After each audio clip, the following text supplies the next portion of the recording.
So as an RC4Magic wireless DMX and dimming user, one of the most intriguing ways to expand your user interface capabilities is to use RC4Magic PC. And in a previous tutorial, I showed you the most straight-ahead way to do that, which is to grab one of our X-Stick devices, plug that in as a dongle, and then wirelessly communicate with your other pieces in the system. Now let's imagine that you'd really like to get into that right now, and you don't have an X-Stick, but you have more than one piece of RC4Magic Series 3 equipment. What I'm showing you requires a Series 3 device at the dongle end. So here's what's really cool about these. All of the different models, all the different sizes. Here's an MRX, here's a 2DIM. They all have a mode where they can become a dongle. This works in tandem with our code loader cable. So this guy is USB on one end, mini plug on the other. If you go snooping around in Knowledge Base, you'll see there's a series of videos here on how to use this same device to update firmware. But here we're going to use it as part of a sort of a two-piece dongle system. So first thing we're going to do, plug this in and it will adopt a COM port. And I'll show you that just like I did on the regular X-Stick. We'll go into Device Manager. There are no ports here right now. When I plug this into a COM port on my PC, the computer takes a moment to recognize it, and then it will open up the ports area, and it appears as a COM port. And I've done this in real time. I've done this right after I did the previous demo with the X-Stick, which was assigned to COM 3, so my computer knows that one was taken before and has assigned this to be COM 4. The drivers, by the way, are the same, so either one of these devices plugged in, it'll go to Windows Update, it'll find the drivers, and then you can go back and forth between these, and if it's downloaded at once, it may not need to do it again. Sometimes Windows does, but this is now a device, it's a COM port.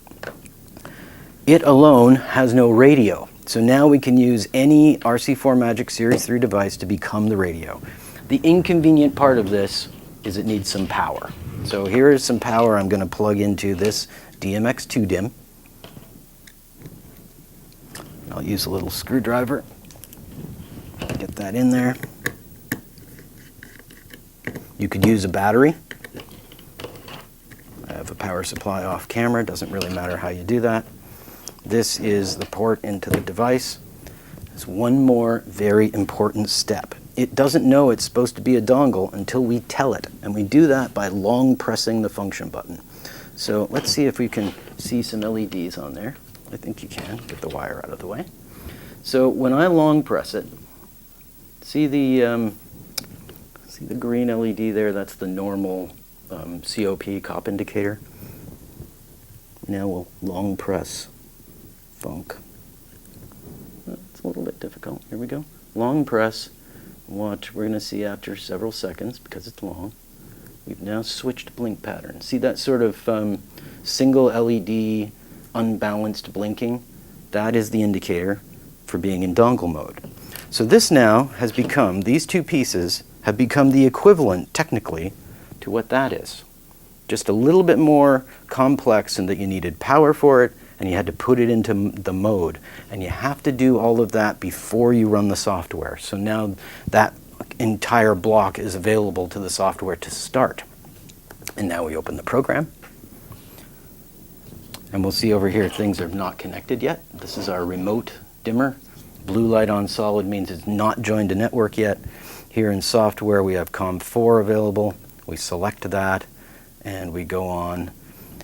And now the configuration is happening. It's just like when it configured an X-Stick.